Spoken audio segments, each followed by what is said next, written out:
everything else is there, so I don't know. Yeah. It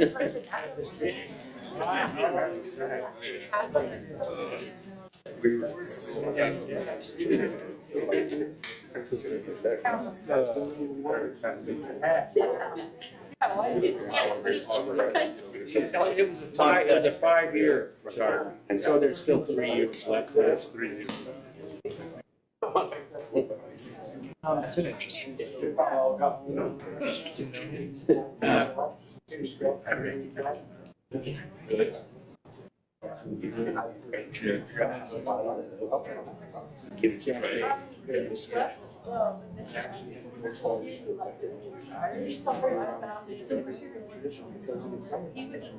You like this part of the job? Yeah, I can't remember what he did. Yeah, I can't remember what he did. But just much as I No, these kids come to many meetings before. Just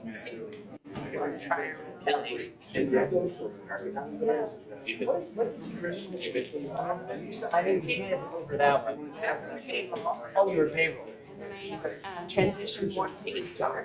Okay. So that was the last.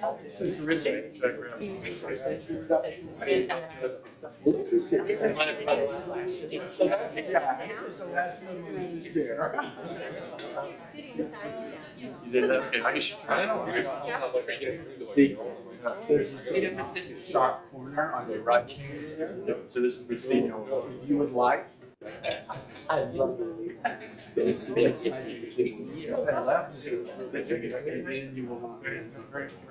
Absolutely.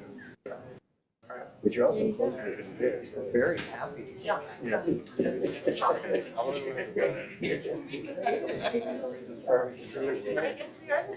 It's kind of vigorous, the nose stuck in things, trying to keep things moving along. Cassie on? Yes. Oh, she's here? She should be here. She's here. It is now.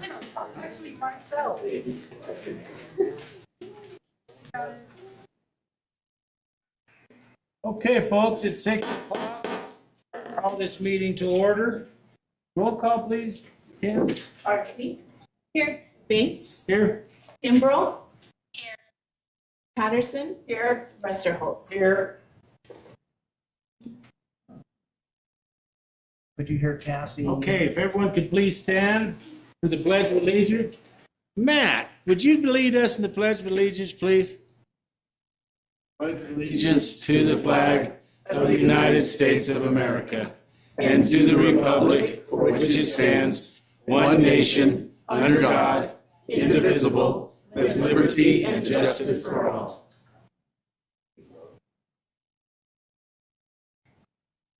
We, the people of Colorado, with profound reverence for the supreme ruler of the universe, in order to form a more independent and perfect government, establish justice, ensure tranquility, provide for the common defense, promote the general welfare, and secure the blessings of liberty to ourselves and our prosperity, do ordain and establish this Constitution for the state of Colorado. If we could take a moment of silence, please.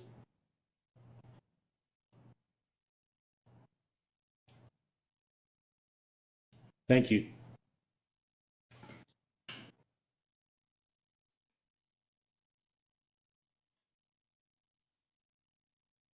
Okay, approval of the agenda. Do I have a motion for approval of the agenda? So moved. Got a second? Second. All in favor? Well, I'd actually like to make move to amend the agenda. I'd like to add a discussion item. So it would be item 8B on the DAC appointments. There's been a good bit of back and forth via email since the last board meeting when it was brought to our attention that some of the DAC appointments may not be eligible to be on the DAC. And I want to make sure that we have proper discussion in the public setting so we don't wind up violating any sunshine laws. Are you prepared to make a motion to do that? Yes, I just made the motion. Is there a second? Well, can we have discussion about it? I know we need a second, but Well, if we add it as a discussion item, then we can discuss it. Can we discuss adding it to the agenda? Of course we can. I need a second first. Right, do this first. I would give a second for that so that we can have some discussion about it right now, so you can bring me up to speed on it, and then, of course, take the vote. Well, okay, well, I'd be willing to have the discussion. I mean, we've talked about this a lot. You know, go ahead, Keegan. Well, so I think the proper order would be to add it to the agenda item, and then we can discuss it in the discussion section. Well, I would like to discuss it before we take a vote on adding it to the discussion. Adding it to the discussion. If you know what I mean, Yeah. I want to be, normally, just so we bring up to speed, we have a motion about something, we have a second emotion about it, then we have the discussion about the motion, and then we take a vote after the discussion. So I guess there's been discussion, some back and forth via email. I know there are still some community members and parents who are concerned about the current DAC appointments. I want to make sure that we are addressing it in a public setting, which is why I think it's more appropriate to add it as a discussion item as opposed to continuing to discuss it via email. Well, I mean, I think, could we not just have this discussion now? And then, no, it does need to be up. That wouldn't be. This your is Robert's discussion rules. to add it to the agenda. Adding That's to the the motion on agenda. the table. Okay. And I'm not asking for a vote. I just wanted to add it as a So discussion. you want to add it item. to it as a discussion item? I've only heard from Keegan. Is there any other? I mean, I'd like to hear from more people if we should add it to the agenda.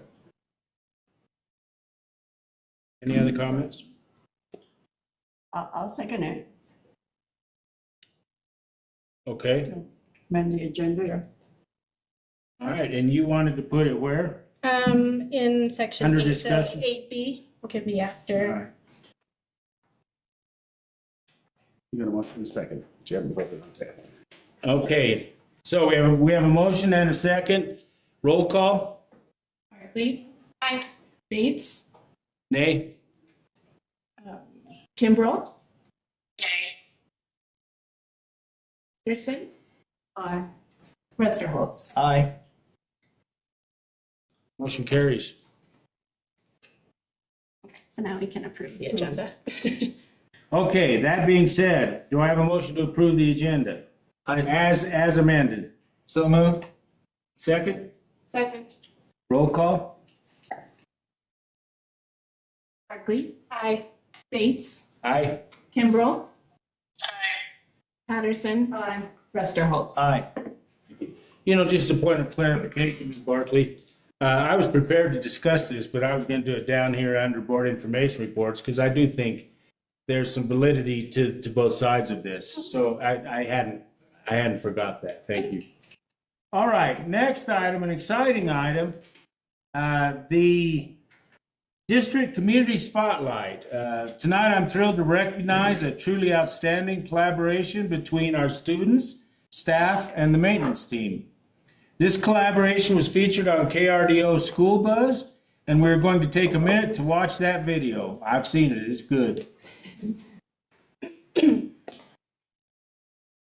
Restoration is now complete thanks to the help of a group of seniors at Woodland Park High School. They got to polish up their woodshop and welding skills. And Josh, it was a 40-hour effort that's deserving of some school buzz. Really is. The school's facilities director reached out to the school's welding shop personally. They had a tray of, I mean, it was completely falling apart. And these kids right here stepped in to help. It wasn't simple, but they were ready for a big challenge. They put their welding goggles on, not goggles, yeah, like mask, right? Wood shopping skills, you can tell they were welding. And they got to work. Matt Weidfeld, the teacher who oversaw the project, gathered his best students, all seniors, Matthew Newsom, Joseph Newsom, Jackson Booth, Cole Smith, even a 10th grader, Molly Miller, together and tore down the old wood decking, replaced it with a brand new one, built a new ramp completely from scratch, fixed the front cross member, whatever that is, which sounds hard to do. He beefed up the welder, replaced all the wiring, you get it. As a final test, they gave the trailer a new paint job too before sending it back to the district's maintenance division. It was a lot of work, 40 hours and a month to be exact, but all worth it. Not only did these Students restore the trailer back to its original beauty. They got to, of course, apply their knowledge to a real-life situation. How cool is that? Talk about a remarkable, hard-working project, hard project to do, and a real-life practical skill they've learned. Love it. Good job, Woodland Park High School. Kudos to this kid. Is this something you want to give kudos to? Someone you can give kudos to at your school? Let me know about it. School does. I care, do you know?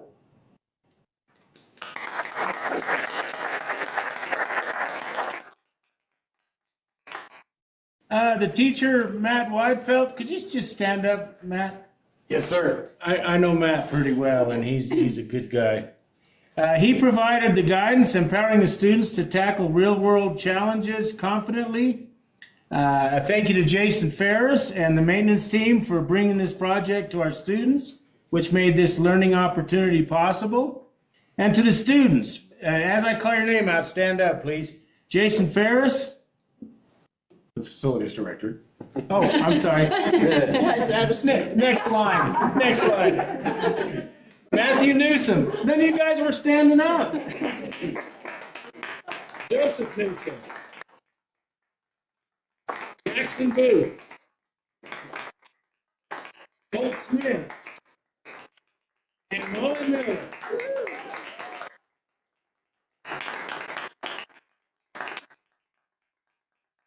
Your hard work and dedication and attention to detail have set an incredible example for your peers and shown the power of vocational education.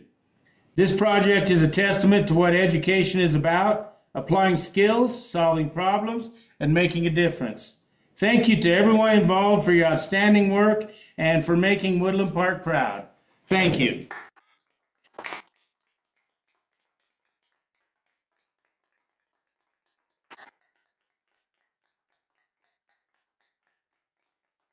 We'll talk later about the trailer that I have that's in bad shape. Oh, wait, I have See, one it's in too. here. Two axles and wire. Thank you all, and thank you for coming in. We appreciate you. You bet. Thank you to all of you. That's an exciting project. Thank you. When can I drop my trailer off before me? Give us a holler and we'll put it on the list. Thank you, Tori. for Doing a good job, man. Thank you very much.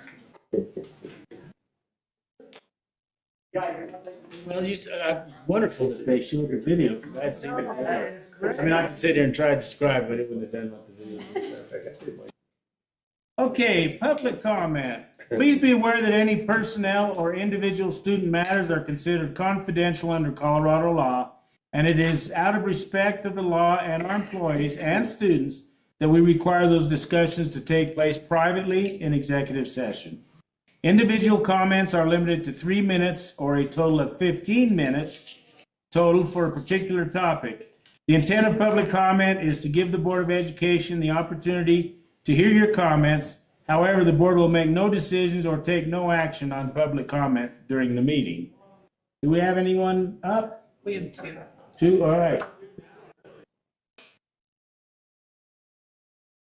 Erin Hellstrom. Evening. You have a packet in front of you to hand it out. Will be. This is what I'm going to talk about tonight. I want to talk about year-round schooling and the benefits thereof compared to the traditional school. And I believe in our district, as a small district, this would be a great thing to consider, as with teacher burnout. So I went through pros and cons on this. I won't have enough time to read all 3 pages, but I want to go over the pros of year-round and then cons, and hopefully I'll get into the traditional. One, year-round schooling, and I can personally speak to this. My children were enrolled in year-round schooling. It was the best schooling I ever had my kids involved in. I saw my children more often. I had more quality time with them.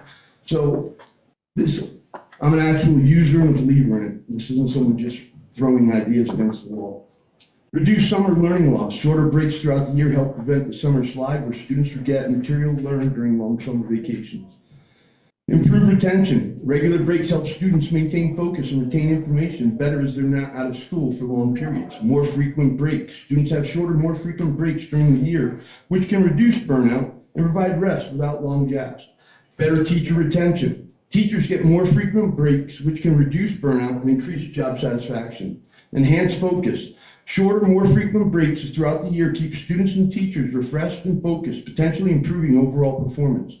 Flexible vacation scheduling.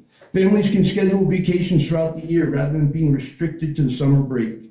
And 7, efficient use of school facilities. Schools are in session throughout the year, meaning better use of facilities, staff, and resources throughout long periods of idleness. The cons: 1, scheduling conflicts. With shorter and more frequent breaks, it might be difficult for families to plan long vacation or trips, especially in the school schedules that don't align with work schedules. Childcare issues. Parents might need to arrange for childcare during shorter breaks, which could lead to logistical challenges. 3, holiday misalignment. Year-round schools might have different holidays compared to traditional schools, causing confusion for students. While that is a con, I have found it not to be a con because it went with every federal holiday and it worked great for me. Number 4, disruption of family time. With school continuing throughout the year, the extended family time over summer vacations might be limited, which can affect family bonding. But for our area, I don't believe that. We have a very short window for summer up here, so this could fit perfectly within that 6-week summer break. 5, cost and logistics. Year-round schooling requires schools to remain open year-round, may increase operational costs for maintenance, utilities, and teacher salaries. Now, for traditional schooling, the pros: extended summer break. The long summer break allows families to spend quality time together, take vacation, and participate in activities through the required extended time off. Simpler scheduling. The predictable scheduling of starting in the fall and ending in the spring makes it easier for families to plan vacations and for teachers to schedule rest periods. Seasonal employment for students. With summer off, students can pursue seasonal employment and internships, gaining work experience during the summer months. Alignment with extracurriculars. And 5 is consistency. And then the cons go. Thank you for your time. If you have questions, feel free to ask me. I'll be more than happy to answer. Thank you. Thank you. Shannon Valero.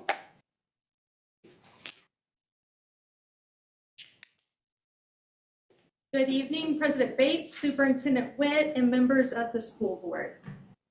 I'm coming to speak tonight as the mother of a student who received special education services. Thank you for the update on the approval of the Woodland Park Administrative Unit and its partnership with Cripple Creek Victor School District. It is encouraging to see steps being taken to align with the state and federal special education requirements following the closure of Ute Pass BOCES.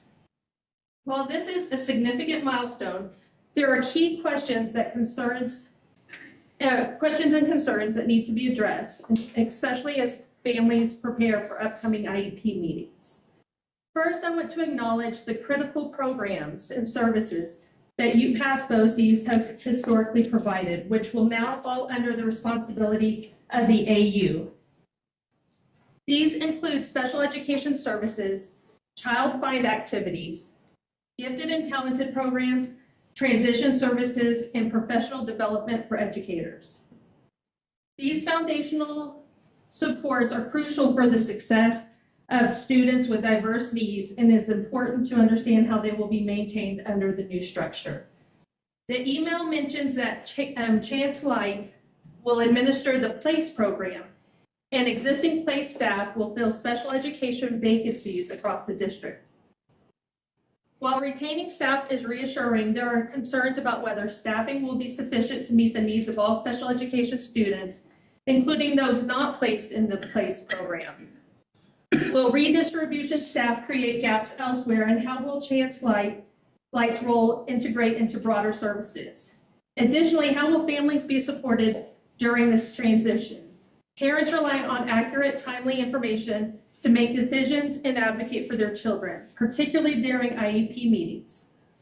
Will decisions about changes to services, staffing, or contacts be finalized and communicated before the end of this school year to give families and staff adequate time to adjust? While the AU has been approved, how will compliance and quality assurance be monitored moving forward? Are there clear timelines and metrics to ensure consistent and equitable service delivery? Furthermore, with Woodland Park and Cripple Creek Victor sharing resources, how will collaboration between the districts be managed to ensure fairness for all students? Finally, what plans are in place to prevent distribution to services during transition, maintaining IEPs and accommodations without delay in essential and is essential to avoid negatively impacting students' progress. In summary, while the steps taken so far are positive, these questions emphasize the need for clarity, transparency, and clear timeline moving forward. Who should families and stakeholders contact with specific questions? And how will the district ensure that all special education students, not just those in the PLACE program, receive the support they need? Most importantly, will these decisions be finalized and shared this school year? Thank you. Thank you. Thank you. Is that it? Okay, moving on. Anybody else? I can finish reading. Okay, I'm looking for a motion for approval of the consent agenda. So moved. Second, Second. roll call. Barkley? I had a question on that too. Sorry, Oh. just real quick. And usually we don't. The only question I had was on the work session page that was added in there. It looks like we're changing or calling the Veterans Day Assembly a work session. I was just curious why. Well, for all of us to be able to attend, it would have had to have been done that way for us to all to attend, should we want to. Anytime 3 board members or more are expected at an event, it's posted as a work session so that there's no open meetings law violation. That usually is just announced that we're meeting, that we'll all be there, but not necessarily listed as a work session. I thought work sessions mean that you're discussing school board issues. No, we just normally post it as a work session. So we're just retroactively calling it that. Because if it was a work session, we'd have to post it ahead of time as such, right? And we always post that, including now. Can you talk just a little louder, please? We're in the mic. Yes. I'm not hearing everything that you're I saying. apologize. It's a problem we're facing each other. Exactly. Anytime 3 board members are expected to be present at a meeting that is a school function, it's always posted as a work session. Maybe the word occasionally might be used special session, but normally it's posted as a work session. That's to make certain that we're complying with the open meetings law, so that it's posted 24 hours before it occurs. Okay.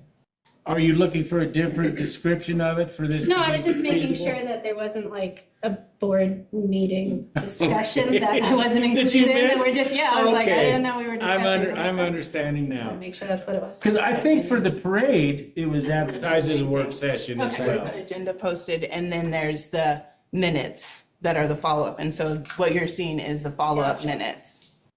Oh, okay, so that's just the minute saying there were people there. Correct. Yeah, and it's clear like nothing else. I understand. Yeah, that part I get. It was just the work session part, because in the, GPA, it says a work session is when you're discussing school things. And I was like, this is just a concert. That's all. Okay, thank you. Thank you. Okay, any other discussion? Do roll call. Roll call. Barkley? Hi. Bates? Aye. Patterson? Aye. Kimbrough? Aye. Westerholz? Aye. Okay, next item, an action item, the mill levy certification. Mr. Bay?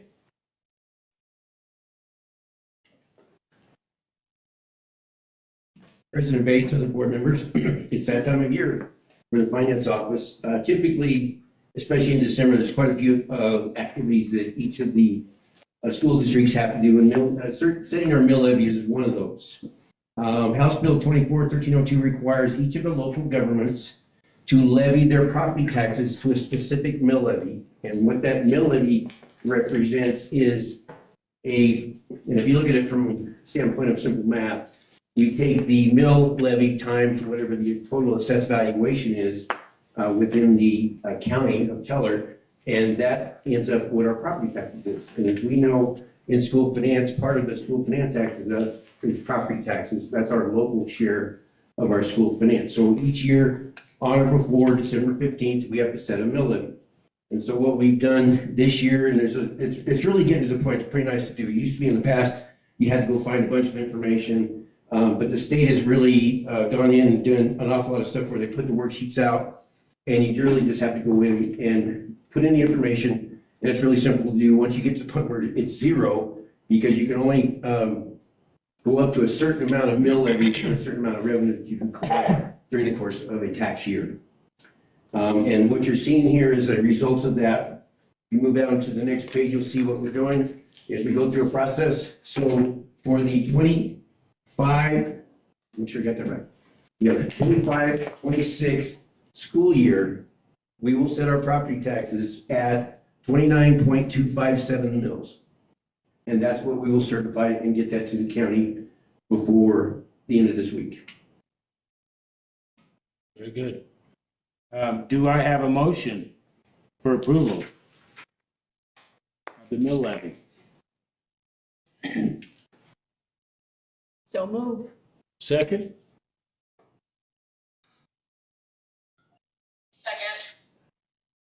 Any discussion?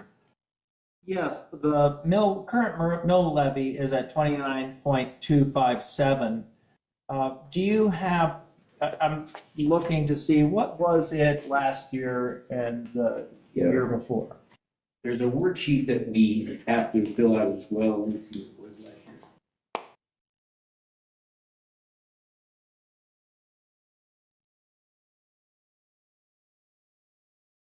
And you said, and the formula is set by the state, is that Yes, correct? it is set by the state. And is this also part of the, while you're looking for this, is this also part of the catch-up? Or have, catching up on what was miscalculated from several years ago, or are we all done with that? That is still part of the process for this, I believe it's this year. One of the things that we've done, Ms. Russell, that you've noted, is that we are required to reduce it by a certain amount over a specific number of years. We're fortunate that we didn't have as many, ours wasn't as, well, you'd say it was actually overdrawn, but it was miscalculated that much. So we have this year, we'll make the correction, and that correction is it's 0.4045 mils. That this year we will actually lower it by that, and that's what really capped us at 29257. Otherwise, it would have been a little bit higher, but we had to reduce it for that adjustment. But last year, I'm looking at the actual mill was 27.572.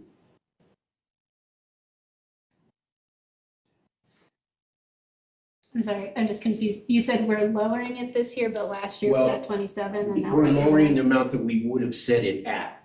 Had we not had to make the adjustment, we would have set it at 29.67, a little bit. Well, it's actually that 0.450 would have been added to that amount. But since we had to make that adjustment, we made that adjustment to lower it down to the 29.257. And then can you just explain how we come up with the number? Yeah, there's a factor of what we do. The county sets the assessed valuation of the entire county that's taxable. That, I believe, is in the neighborhood of $453 million, I think it is. And so what we do then, the factor that we have, plus this also includes our fixed mill levy override that we have, which is the $1.1 million that was approved. So when we go through the little factors, we put in what the assessed valuation is, and then you go through the little process, we take the deduction that we did, and then we have that portion of it. Then we have an approved mill levy override we have as well. Put that in there, and that, when you put it all together, really allows us to collect approximately 12 million, and you see it right here, it's the 12, I think it's 12.20, I'm trying to read what that says. I'll look on mine, because it's very closer. $184,000 and $391 of property taxes that we will collect. That is the local funding for our school district. The rest of it, as you know, is backfilled by the state in the School Finance Act. Okay. Just to clarify, just in case there was the miscalculation that we're playing catch up on was not done by the district. That was done by a formula that was given to the county by the state. Is that accurate? That is to the correct. assessor's department? Yes. Yes. Right. Yeah. What happens when we get done with it, then we'll go up to the state level and they make their calculations and just they certify what the counties is, and that's how they actually come up with the miscalculation. And several counties throughout the year, various years will have that same sort of issue that comes up. Okay. Thank you. Okay. Anything else? Okay, roll call. Barkley, Aye. Bates, Aye. Kimbrell, Patterson. Aye. Westerholz. Aye. Motion passes. All right, Mr. Bay, next item, item B, resolution authorizing request for extension of time to file an audit for year end. Yeah, one of the things that we also are required to do by December 31st is actually file our audit with the Colorado Department of Education and the state audit divisions. After visiting with our audit firm and having some discussions with our leadership, it was recommended by not only our auditor, but also ourselves to be able to get an extension that allows us up to 60 days from the end of the year to March 1st to actually file it. And as you know, I am the new CFO that's been on board since the middle of August, I believe, or something like that. And so what we were doing, part of it, because of the transition and some other activities that happened, we were originally going to have our audit, field audit done the 20, I believe it was the 28th, 29th, and 30th of October. And as you recall, we had several events that occurred here in Taylor County, especially in Woodland Park, where we had the fire. We had that, then we were going to set it another week, and we ended up having a snowstorm. So as a result of all, not only the activities that occurred here on site, but also with our audit firm, because they also do other school districts, we looked at that and said, okay, we looked at originally at doing it in the next, having them come in on the 16th of December. Well, when you look at our school calendar, that means that we really only have a week to finish the entire audit and get it done and filed and do the data pipeline. So as a result of looking at their schedule and our schedule, we felt in order to do the most efficient and effective job of producing the audit, including the financial statements, is let's extend that 60 days and then allow us to be able to get it done after the Christmas break, not be rushed to try to get it done, especially when you're looking at, we have, and it's typical in the school finance side of it, we end up working during the holiday anyway. However, what we really wanted to do is make sure that everybody that would be involved in the audit doesn't have to come to the school district during the vacation break. And that was the reason for the extension.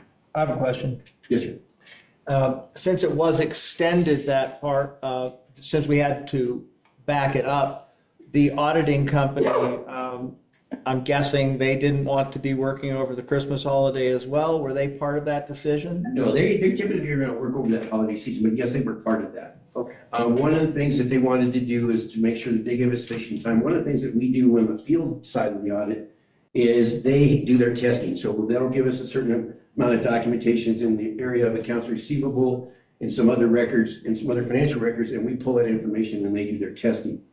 And so in trying to get it done within a certain amount of time, typically it usually takes 3 to 4 days to draw the information, and then they do their analysis after that.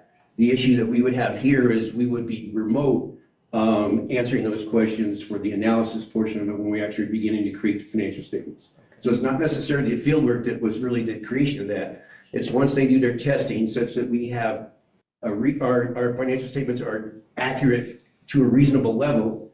We wanted to make sure that we do it after the break, gives us time to go ahead and then finalize all of the, not only the financial statements, because it's the only time of the year we actually do financial statements in school finance. We also have the management discussion and analysis section that we have to do that identifies changes that occurred from year to year. And in order to do that in a timely process, to do it in a 2-week process was really not reasonable. I know we said you had it originally planned to do the on-site in October when we wound up closing the schools to students because of the fire. But was the district closed that day? Like, we had childcare provided, so the buildings were open. Would it have been, it seems like it would have been prudent for us to just go ahead and have. We could have, but however, you know, since we actually evacuated one day that we're here, we're actually here 2 days, last 2 days of the time that we would have been doing the field audit.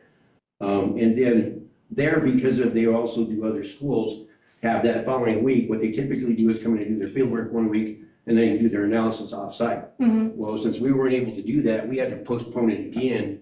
And then we were actually going to do it, I believe it was the second week of November. I can't remember which week it was. It was the week that it snowed, because on one day it was snowed, and you know that shut us down from having to do that as well. And then the lead auditor, Chris Vander, and I talked briefly a little bit about it and trying to figure out how to schedule it, reschedule it within their time frame. And then we ended up having a Thanksgiving break.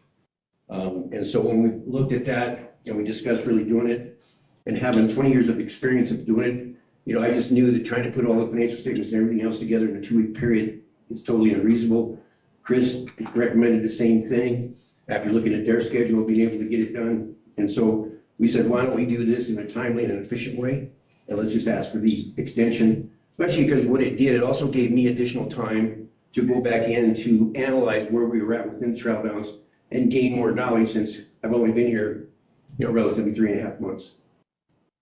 Are there any problems with, is this something that's unusual that a school's asking for, an extension on filing it? No, Are there any not really. problems with doing it? Mr. Holt, that was gonna be my question, Yeah. Mr. Bay, how Yeah. common is this with other schools? It is common, given the situation that we had where we have a new chief financial officer at the time frame that we did. Had that been earlier and, I had enough time and enough traction to be able to gain knowledge of the financial statements of each of the various funds, put it all together. I'm fortunate that I have an extensive background in school finance and I understand it. We had a couple of logistical issues with our software that we have, which is Alio, initially, and we resolved that. Once we resolved that, really was just getting together all of the documentation that we needed for our audit. We've got all that done. The only thing we weren't able to get done is the field work. And so the field work is a very crucial piece of the work that ensures when they're doing their testing, the credibility of our financial statements. And so doing that and then trying to get the financial statements, and you really can't get all of that done until you get the financial statements put together as well. So once you get the testing, the analysis, and the financial statements, is it reasonable to be able to get that done? Even if we were to get it done like we did in November, if they would have came on, we still would have been pressed to get it done by December 31st. And then file that also with the state audit's office. So historically, do we usually have this on site earlier than October? Or did we push that Yes. date back? So we really pushed our normal timeline back 3, this will Well, be the typically- 4th time we're pushing back our Yeah, normal. not necessarily that long. Typically, you would have it right around in September. Sometimes you have it in August. But August, I found to be a little bit premature because remember, you're just closing the year and you're closing the month at the same time, trying to get that information typically. And then through August, by state law, we have to really take certain activity that occurs in the month of July and bring it back because of the way our certified staff gets paid. We end up accruing that back to this school year versus, so typically you can't have that until probably September. So September, October is pretty much typically when you would do an audit, a field audit. But then just trying to get, with all the logistics of trying to get all of that done, and then just the delays that we had that were caused by Mother Nature.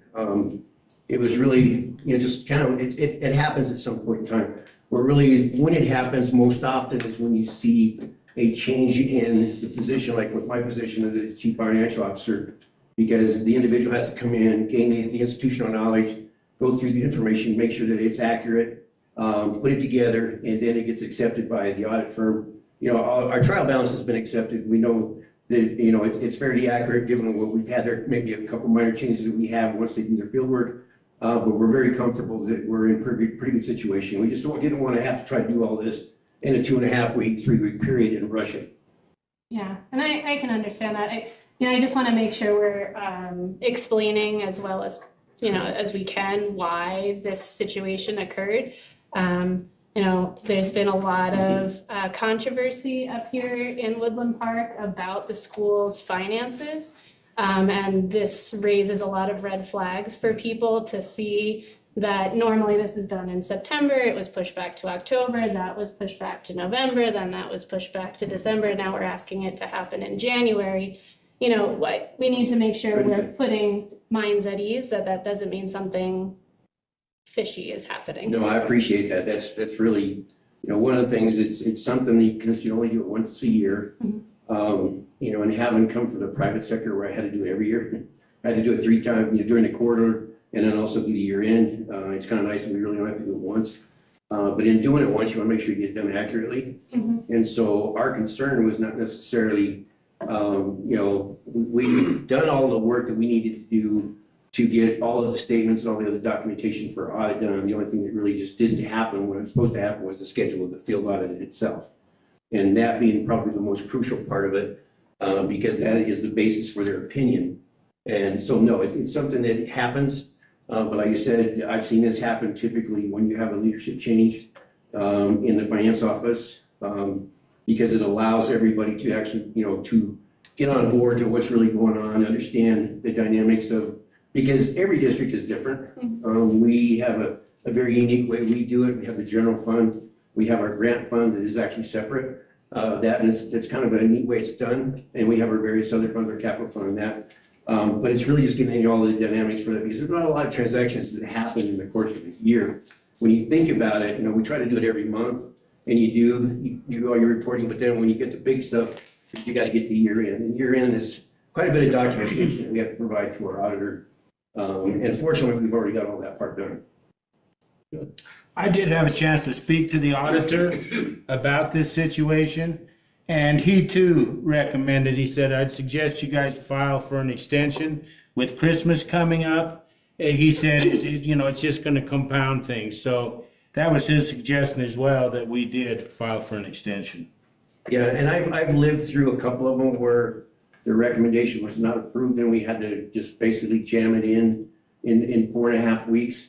And to be honest, it just doesn't, the likelihood of getting things accurate when you're rushing it, and you're also rushing the people that are reviewing it to review it.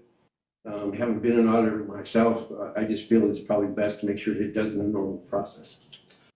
Is there, And this extension is only for 60 days, but That's we're correct. hoping to schedule this sometime in January. That will be correct, yes. We'll be scheduled, we are scheduled right after we get back on January 6th. That week, they'll be in for anywhere from 3 to 4 days, get the information we have, then we'll do the analysis right after that. We'll get our financial statements ready to go.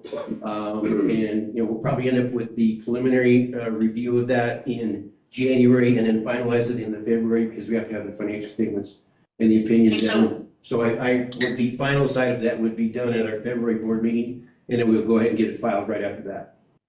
Okay. And so we're not rushing, like you said, over the holidays. We're not having people just have inaccurate information or having to work remotely and trying to give information that they might not have while they're not in the district. Is that correct? That is correct. And I've told my staff the same thing. One of the things that we want to try to do is try to normalize activities and get things done within the normal time frame.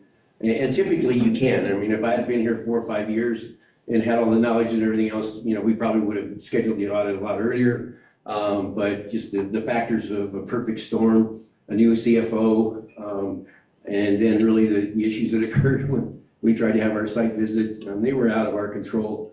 And so with the schedules, and as Mr. Banta said, it's probably best that we look at this and doing it in, early in January, get it all done, give them time to get their stuff done. If they want to take time off for the holidays, I'm not sure what their schedule is. I know they were off the week of Thanksgiving, very much like we were. And so in having that discussion, we just felt it was in the best interest of the school district to do it accurately and efficiently. do we have any contingency plans in place? Obviously, it took us, we got pushed back more than 60 days from our original plan.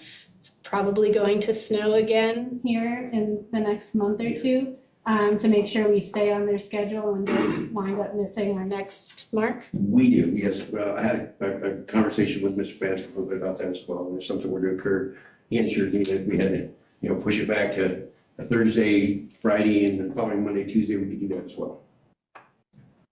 Thank you. Thank you. Let me read this resolution and then we'll go to a vote. This resolution is authorizing a request for extension of time to file an audit for year end. Whereas Woodland Park School District RE2 in Teller County, Colorado is a public corporation and political subdivision duly organized and existing under the Constitution and the laws of the state of Colorado. And whereas the members of the Board of Education of the district, the board, have been duly elected, chosen, and qualified. And whereas the Colorado Office of the State Auditor provides opportunity for a 60-day extension of the audit deadline for an annual audit. And whereas the district and auditor firm have separately recommended to the board that an extension application be submitted to ensure timely submission of the audit for the year end, June 30th, 24. by obtaining such a 60-day extension. But be it therefore resolved, the Woodland Park School District RE2 Board of Education hereby authorizes and instructs the district to promptly submit a request for extension of time to file an audit for the year end June 30th, 2024 only. That being read, do we have a motion to approve? So moved. Second? Second. Roll call? Barclay. Nay. Bates, Aye. Kimbrough, Aye. Patterson, Aye. Rusterholz. Aye. Motion carries. Thank you. What's that? Oh, you're up again. I'm sorry. On this occasion. I'm glad you stayed Mr. put. President, I get 3 strikes and you're out. Would you like a water? Appreciate that. Okay, Mr. Bay, you're up. Okay, this item is for discussion. This is another item that Superintendent Witt and I've had several discussions about. And it's what it is pursuant to state law, the state treasurer is authorized to provide short-term debt in order to make interest-free loans to participating school districts to alleviate temporary cash flow deficits expected during the course of a year. And as all of you know, part of the way we collect our total revenue that we have for the school district is through the collection of our property taxes. Typically, property taxes, the bulk of them are collected in February, March, April, and then you get a couple of little laggers, that come in May and June. In reviewing also last year, our activity of getting some of our June property taxes, we actually didn't get them until July and early August. So what we want to make sure, and this is a program that has been in existence for a long period of time. There's a number of school districts that actually use this, both big and small. And part of it is driven by the fact of having normalized cash flow. One of the things I learned early on in running my own organization was how difficult cash flow sometimes can be.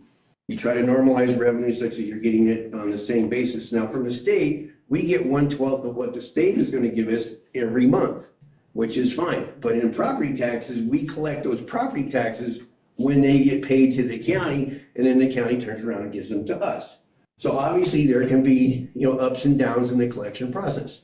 What this program was identified for and created for with the state's treasurer's office is to allow school district to have a normalized cash flow.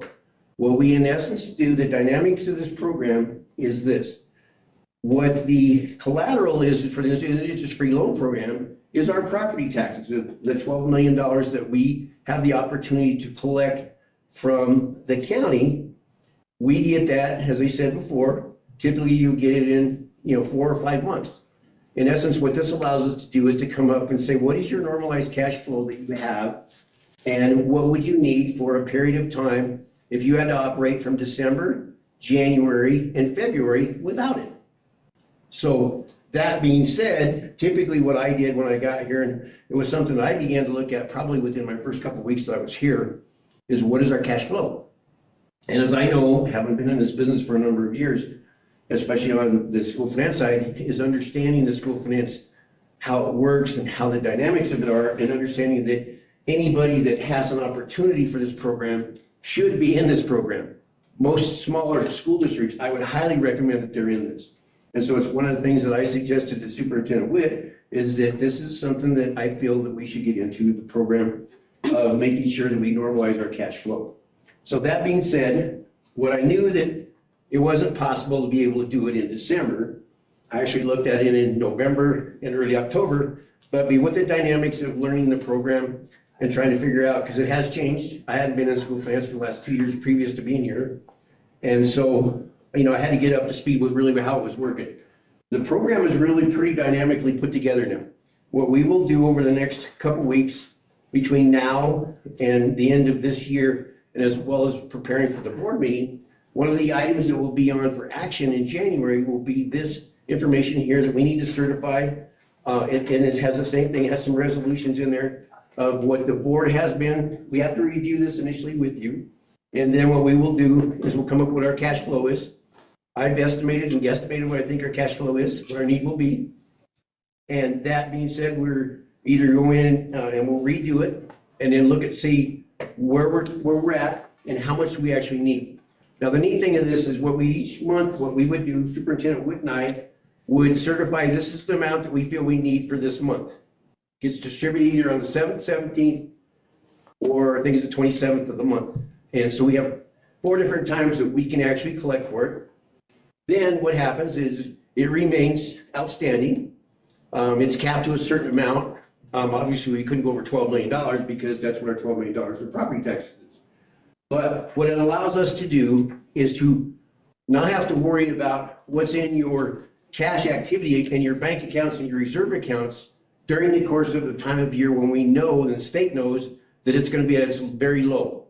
So they allow us to collect the money, put it into our, and we even get to collect the interest on that. We put it into our bank, collect an interest, and then all of a sudden, we pay that back as those revenues come. They get paid back, we get the property taxes, but then it pays back that loan. Once we've paid back our loan, the rest of the balance is ours.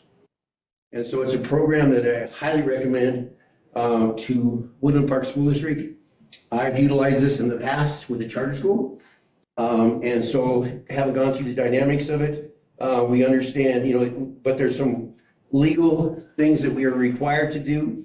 And there's a table of contents that I provided for you. You can see that the table of contents is very extensive. And so that's what I'm in the process of doing right now, is going through, first of all, getting the cash flow done, and then getting all of the particular information that the state would need for this. Now, one of the nice things is that my predecessor had actually applied for this back, I believe it was probably May or June of this year. So we've done all the preliminary stuff we needed to do. Now I need to do all the finalization of the paperwork, the cash flow, the final cash flow, and I really won't know what that is, until I get through December. Once I know what that is, then I can actually apply for it. So it's a program I highly suggest, but I wanted to just give you that as a discussion item and share with you, as part of the process that'll allow us to stabilize our cash flow during those critical months. Mr. Bates? Yes. I'd like to know, is this sort of like a business factoring their invoices when they're a very seasonal type business? Would it be similar to that? Mr. Russell, it's exactly what it is. This is nothing more than, now the nice part about this is, as you know, in that when you do it on the private side, there's a fee you end up having to pay to do that. You don't get your full value back. Here, we get our full value back. So it's kind of a very unique program. And the state has identified, I'm trying to remember how many districts, I believe there's, if I'm not correct, there's anywhere from 27 to 29 school districts that are actually in this. There's a very large one, Boulder Valley School District is actually in it. And I know their CFO very well. And they just utilize it just because the program is available. It's available to us, why not use it? It's some additional actions, but once you get into it, we're typically doing our cash flow analysis anyway. All we have to do now is, and now I do have to admit, this program 10 years ago was very, put it this way, difficult because of the legal beagle stuff that we had to do. The state now has refined the program with the state treasurer's office such that it appears like there's a lot that we have to do, but there's a lot of little things that we have to do. The biggest thing is our cash flow of understanding what we need, making a calculation that month of what we're going to need, because we may put in that we need $1.8 million, which is our average cash flow that we have. It's anywhere from 1.8 to $2 million that we spend almost every month from payroll to operations. And you look at that and say, okay, what do I need this month? Maybe some of the property taxes came in. We have Medicaid stuff that comes in this time of year. We get some other stuff. So maybe some of that stuff comes in, maybe it doesn't.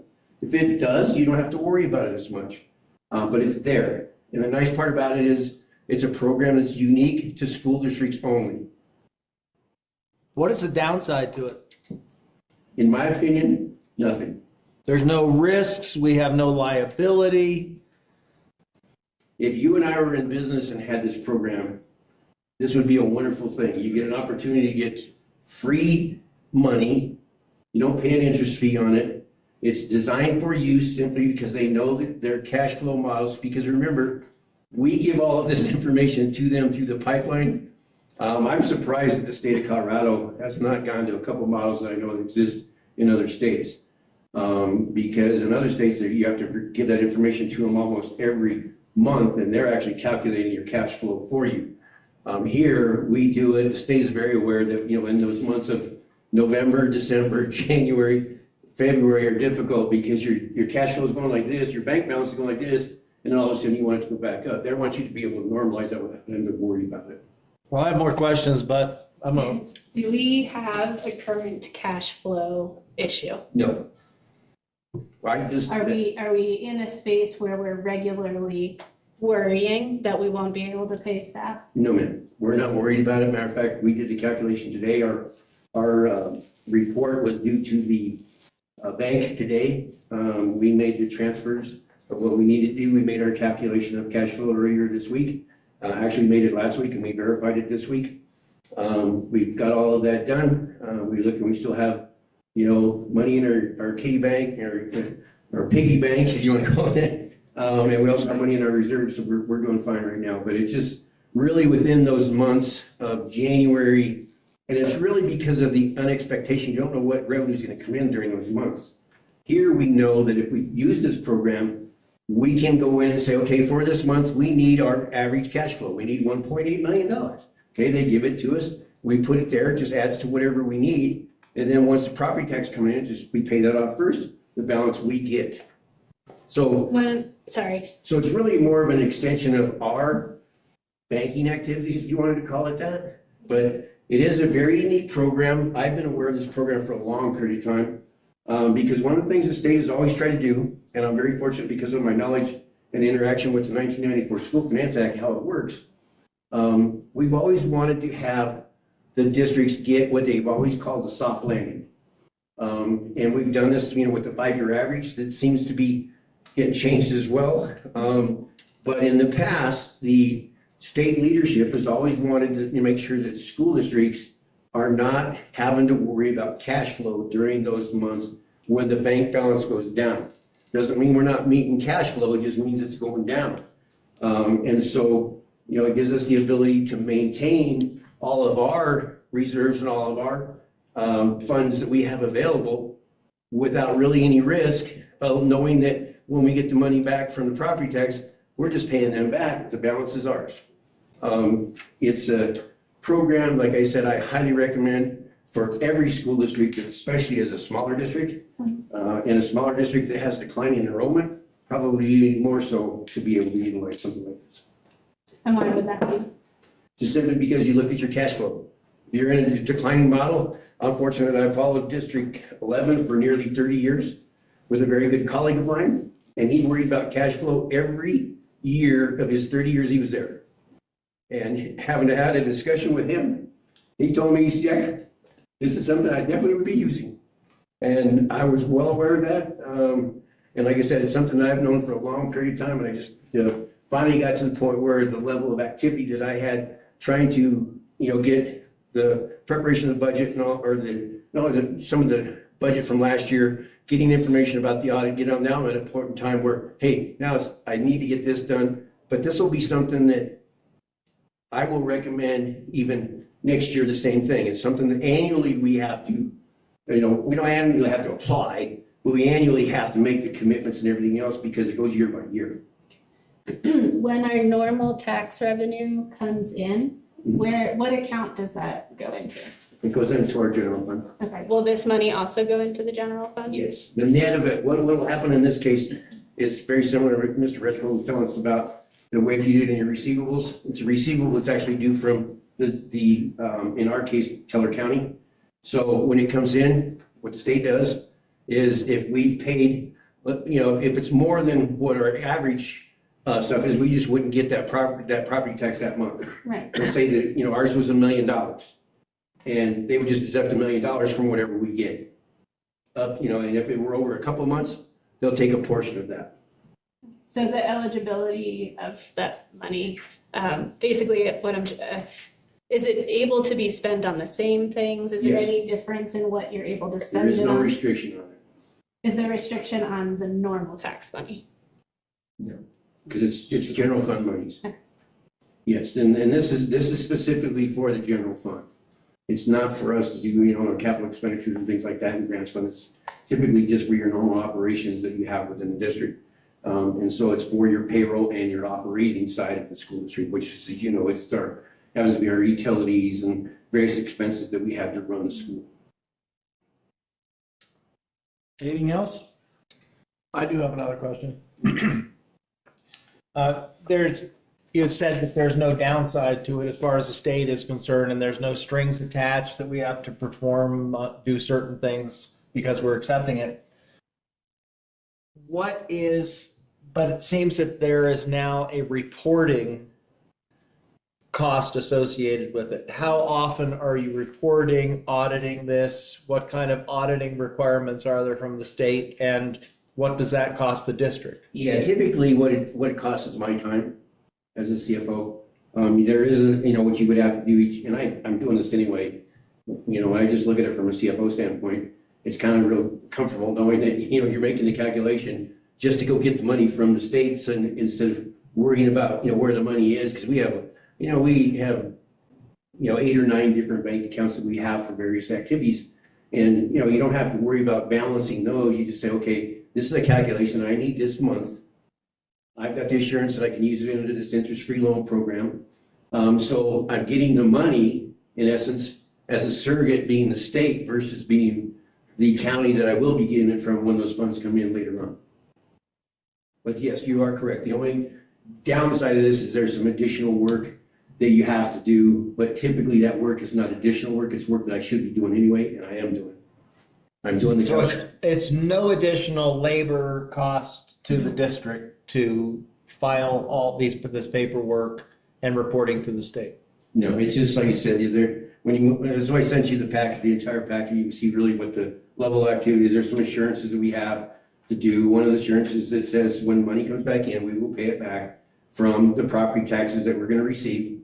And that gets paid first before we get our share of the dollars. And so really there's not any, and like that's the reason I said I highly recommend this program to school districts because there isn't a downside risk.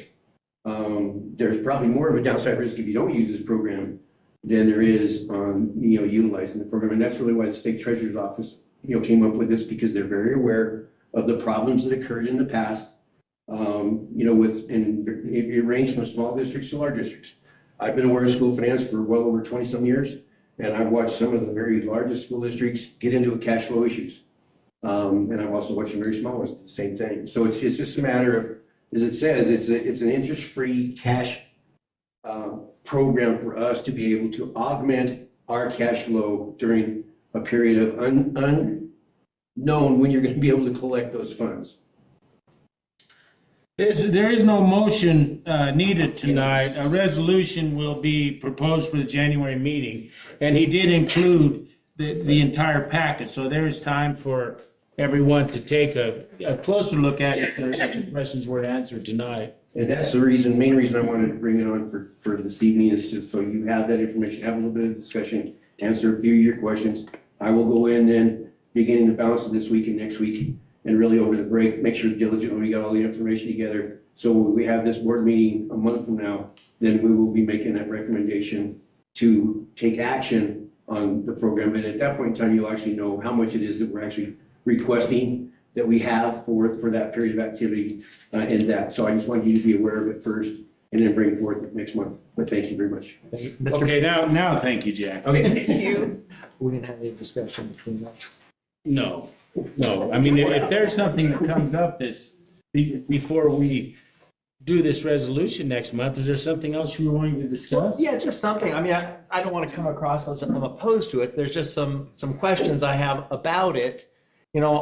In my company, we were so seasonal between production and sales. We used to factor invoices every year, and not every year, but we would do it. It's a wonderful program to take advantage of with the bank. I'm just wondering. I lost my train of thought. So I was just wondering, is this more of a contingency, an insurance type plan that if something comes up, we have an even amount of income that we know is going to be there, draws from our property tax monies. If we don't need to do it, financially, we're sound. If we don't need to do it, I wanted to hear from the board. What do you think? I mean, is this something, sounds like there's no downsides to it. What's the benefit in your minds that we should do this or not do it? Well, it's a program that is put out there because this need comes up for a lot of school districts, just the lack of cash flow. And as a business person, we all know that. But I could have gone out and, when I had my business, I could have gone out and used my line of credit to get some monies, but I'd have to pay interest on this. There is no downside to this. In fact, there is an upside because they're not charging us any interest. We get to have the interest of that money while it's in our possession for our use. So I don't see a downside, and this isn't to my understanding, this isn't some program that's just for the people that are struggling and not managing well. It's available to all school districts, and they do take advantage of that. So I don't think this is anything new. And I don't see a downside to this program. I think it's nice that they've made that available to us. Anything else? Last year, I was at the December board meeting in Cripple Creek, and they voted to do it because it's just a security blanket. We probably won't have to use the money at all, but wouldn't you rather, if we had to replace the roof for $5 million? $5 million, the $12 million he stated we get from our property taxes, that's a third of our yearly budget. So I think it's insurance, and it's a safe way to have a blanket of money if we need it. And it insures, and I think it gives the employees peace of mind that they are going to continue to be paid. The bills are going to be paid. School's going to be taken care of, and I think it's our job to prove it. Well, there's just not a downside to this. Anything else? I'm going to look into it more before the next meeting. Well, and there is time, and there's time to go spend some more time going through this packet as well. I really appreciate that we have this proposal, that we have a public discussion about it, and I like that we did it this way. You did. I'm going to second that. Thank you. Okay, next item, our new item, our amended item, the DAC. Let me open this. There was, I mean, what we've done with the DAC this year was a good faith effort. The notice went out to all of the DAC members early that we were going to be having elections that night. And when we had pardon? So before you get into that, I'm not talking about the elections within the DAC. I wanted to discuss who we as a board elected to be on DAC, not who then the elected DAC officials decided to be part of their, officers. Well, my point being that the agenda went out, and the night of the meeting, there was no one else interested in those positions. Was there an oversight, not making sure they were categorized correctly? That's something we're going to need to fix. To make sure everyone is clear going into that election that we have people that are electable. And that was a mistake. But for this to come up halfway through the year, we've already had 2 DAC meetings. I do not want to throw a wrench in the program by changing chairs. Mr. DeMuth has done this his second year now. And if anyone, the DAC meetings are open to everyone. But if people saw the content of our last DAC meeting, just for everyone's information, we got SAC reports from everyone. It was a very cordial, good meeting. And, I left the meeting saying, wow, that was a good meeting.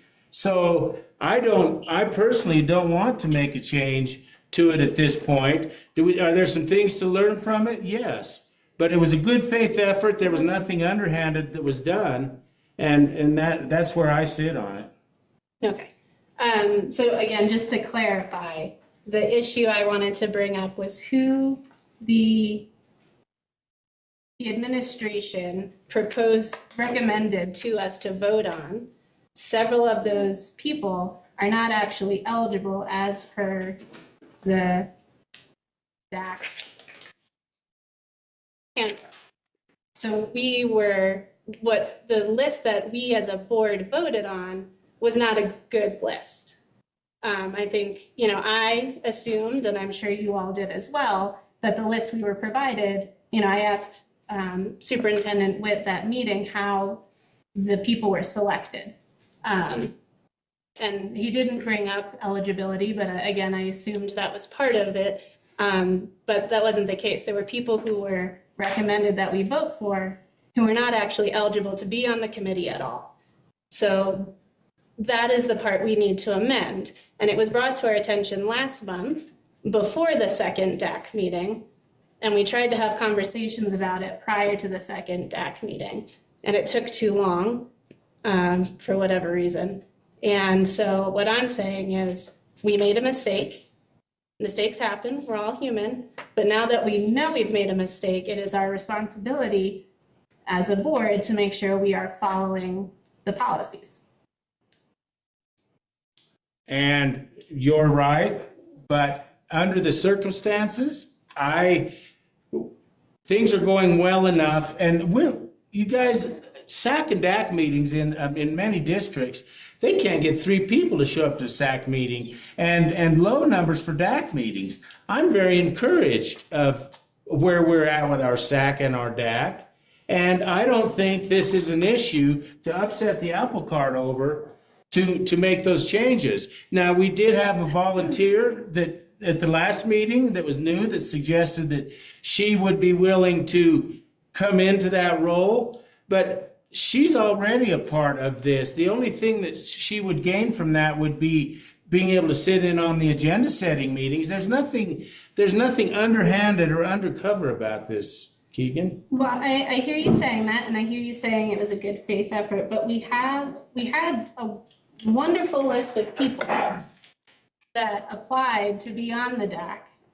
We don't have an issue with not having qualified people. We have them. We have a very involved parental and community at large that wants to be involved. And I'm saying it's for the accountability committee to not adhere to policy is kind of a big deal. And I'm not saying anything about the people themselves. I won't even bring up names, but there are 3 people who we voted on who are not actually eligible because of their community members or parents titled, but they are related to or work directly for the school. So it's a conflict there, and it's in our policy that we wouldn't do that unless there is nobody else who applied, but we do have other people who applied.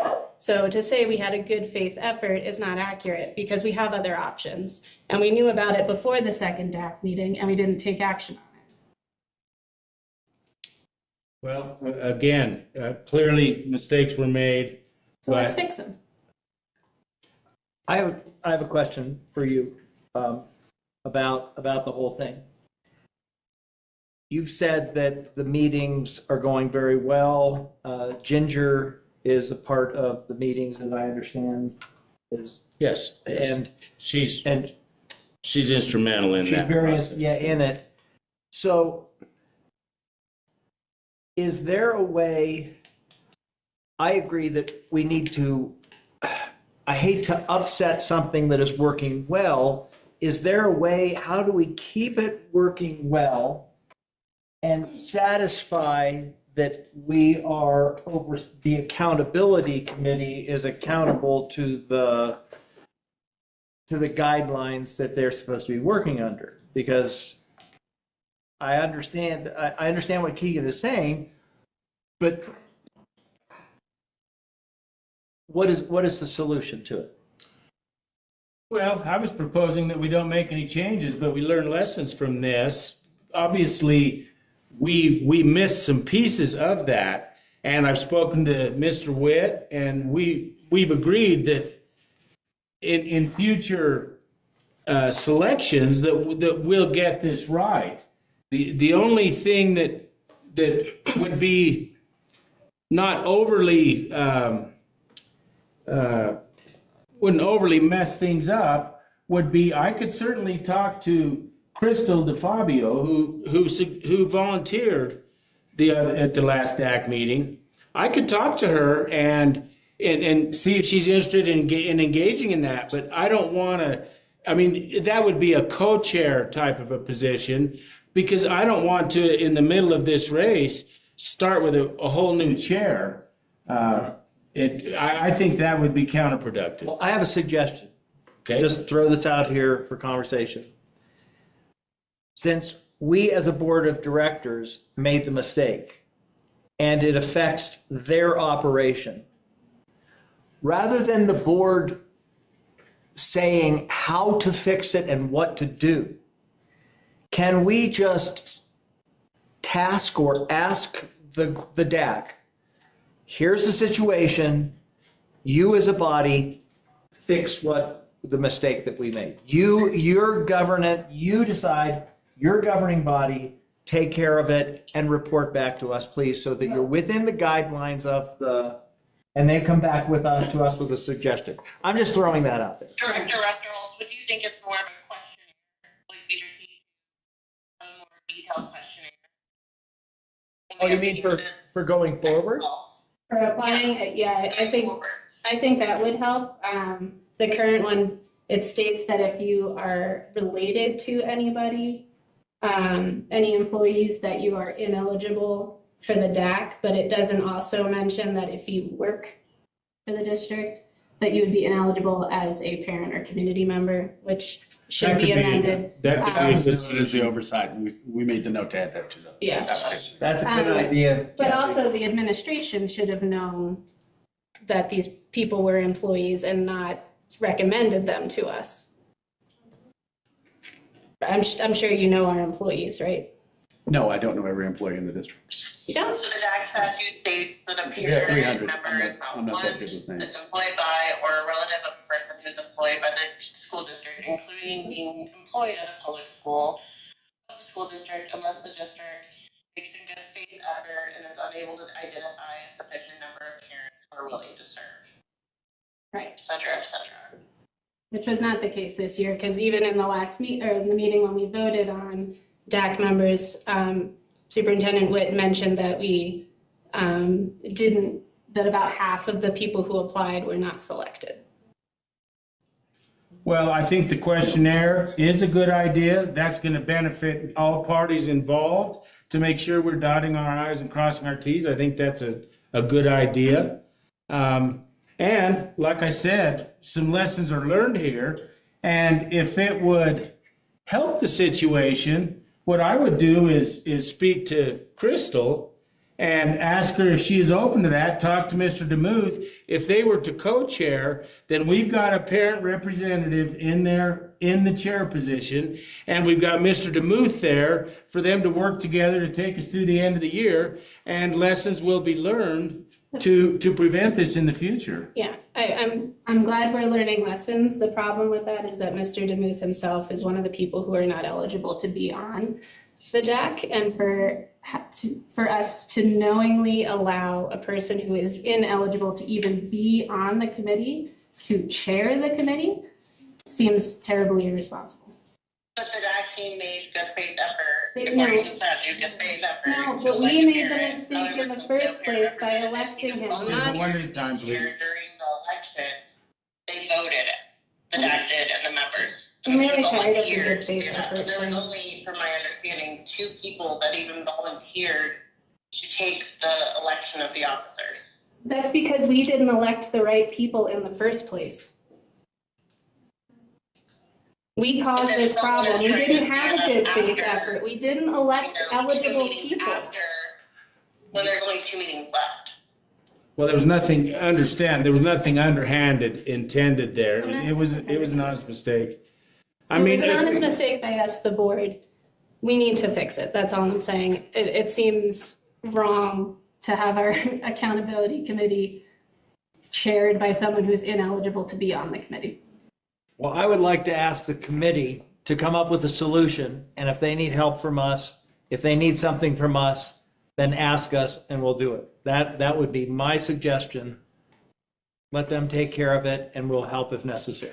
What we did at the last meeting was Ms. Slocum did a presentation at the very beginning and addressed this and the mistakes that were made. And at that point, the DAC all agreed to just forge ahead. What I would do is take this back to the DAC and have a discussion about this and make sure everyone is still comfortable to do that, or do we need to make the adjustment? Sounds like what Keegan is saying is Mr. DeMuth would have to step down as the chair, and Off the committee completely. she would come in. Well, he could come in there and assist her in her position, could he Whatever. not? No, he's Whatever not even- they He's decide. not even supposed to be on the committee at all. Well, I mean, we can run it back by the DAC, but technically, But this he'd is our. have to vote himself this- out. What's that? If we did that, if we say, okay, DAC, you decide, we're asking people who are ineligible to be on the committee to basically kick themselves off. Yeah. Well, Where's the accountability in I that? would trust our DAC. I think that those people, from what I've heard about them, of course I don't know them all, that we would tell them, we made a mistake. Come up with a solution that complies with the guidelines.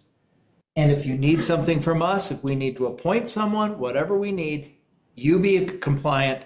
And I mean, I'm just repeating myself. So I mean, this is a technicality. The DAC is functioning very well. I was already aware of the last meeting, and they all agreed to forge ahead. That is correct.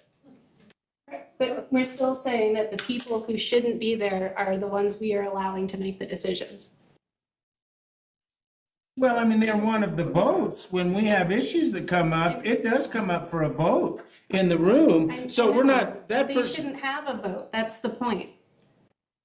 We have these bylaws to make sure that there's good representation of parents and community members and teachers. We do not currently have good representation because we elected ineligible people. We have unbalanced representation, and so the vote is not going to be a balanced vote. Well, where do you guys want to go from here? May I speak? You may.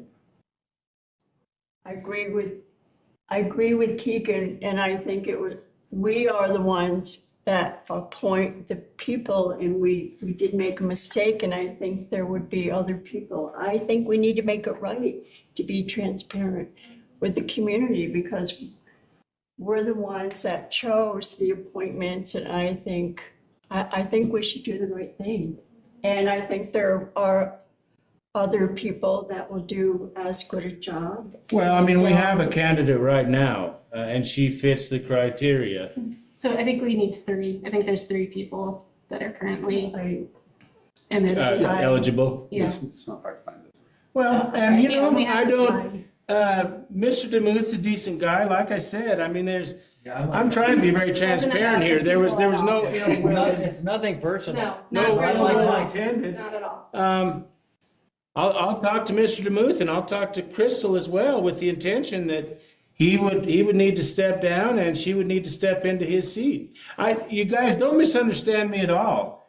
We have to set the example for what we expect from what we do here. I totally understand that. But nothing was broke other than us breaking the rules. Well, that's broke. So I will visit with the 2 of them and I will follow up immediately. Yeah. It might even be appropriate for us to vote on an additional 3 people to fill in those spots. Those I'm gaps. not tracking with you. So, We can't tonight. no, not tonight. I don't mean tonight. Maybe in the next, wow. She wants to vote. Well, I think 3 now, members. Oh, I see. You want to, I- of the choices. Right, because we have a list, so we just pick 3 But keep in additional mind, that 2 of those people weren't interested. So we really have 1. That No, we being have, Crystal. no, we have a whole list. Oh, off the list. Off the list of people who applied in the first place. I think we should use the same process we Yeah. did, let the administrators recommend Principals, these people. Now we know what the rules is. It's a I see. So simple go back fix, to the base And and, we just need just to for the three. replace these people. Okay, and I agree with Sue. All right. I agree with that. follow the rules. fair enough. Everyone good with that? We did it. Look at that. Sounds like you have consensus. At next meeting, we'll bring. At the next meeting, we'll finalize We'll make sure this. that we're aware of employment with charter school, et cetera. Yes. If there is- Okay, so we're just gonna do early what we plan to do for next year. Exactly. All right. Very good. Thank you. Good conversation. Thank you. Board of Education reports. Does anyone have anything? Yes, I do. Well, you go, girl. I went to the most amazing middle school, high school band concert last night. I missed the GOP dinner. I wasn't gonna say And, anything, so you It just was, told on yourself. it was amazing. The middle schoolers, their first piece was, I don't know what the name of it is, but it was the combined songs for each of the armed forces. That is Oh, how my. the students opened up their Christmas concert was to do a tribute to the armed forces. That's great. And it was amazing. And as well as the high school band, they did what's called Red, White, and Blue, which was, this was their opening to this, I believe this song was written in the 1800s, but it became popular for the Vietnam vets. And they opened up the high school as a tribute to the armed forces.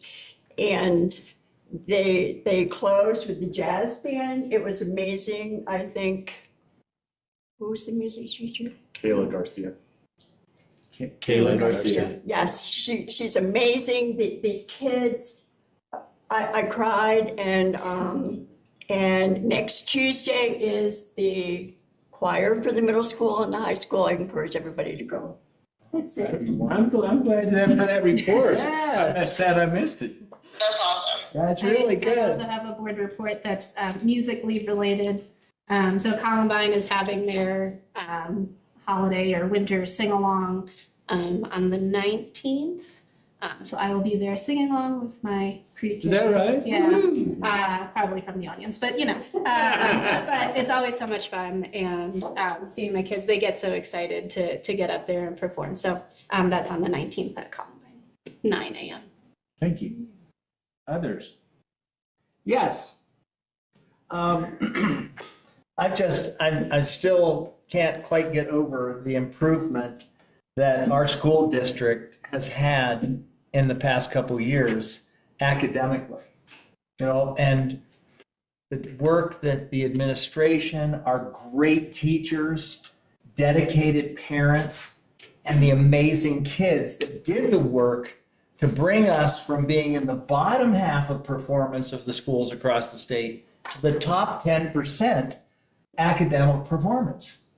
You know, that's when it's a focus on the foundational building blocks of learning, math and science and civics and English and literature and history.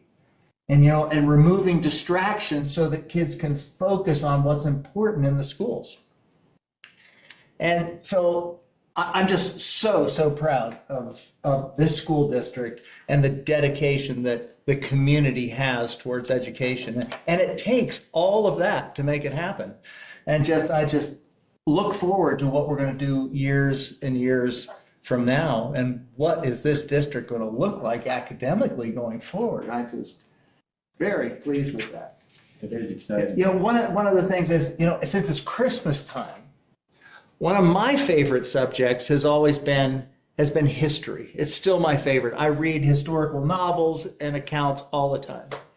And Christmas, tying history and Christmas together, Christmas is my favorite time of the year. I start listening to Christmas music in the summertime. I mean, my Pandora stations. You're one of those. So anyway, but it's a little bit sad to me that we don't use the historical documents to also support this wonderful, wonderful holiday that most everybody participates in. And, you know, I find that, I'm not trying to throw a sad thing in there, but, you know, we have great historical documents that to build this country. We've got our Declaration of Independence, we've got the Constitution, the Federalist Papers, all these things swirling around. And we have that wonderful founding collection of 66 historical documents that all those were built upon. And so, you know, this collection here of 66 historical documents in one volume that our country's built on, that Christmas is built on. We come in and celebrate this time where a Judean boy was born to change the world. And we all get to celebrate that. And it's my favorite time of the year. And I'm just so glad it can be that, you know, that we bring, that if in our community we can find a time to look at the truth, to look at liberty, and to look at peace, and how can we bring that all together? And I know for me, I want to do everything that I can to build bridges of peace with each other in the community, around wherever I find it, you know, and just being this time of the year, it's just. It's a board report or a biography? This is my time. I get to say whatever I want. I could do a dance, jigga jigga. So anyway. Okay, well, I have one Merry question. Christmas to everyone, and hope you have a great new year. Does your wife put a stocking up for you on the mantle? Oh, I thought she was going to say stuff one in my mouth or something. I've got a report. Yes, she does. Anyone else? Can I just say one, anyone who watched the performance, the Lion, the Witch, and the Wardrobe at the high school, it was an amazing theatrical production that our students put together. It was amazing. I cried that too.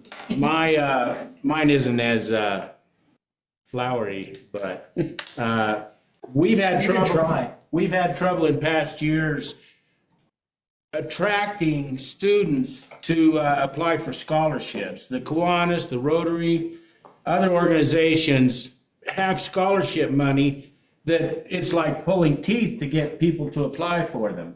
And I've had people reach out to me asking, you know, who do we need to talk to? What do we need to do to make these more, help people understand that they're available?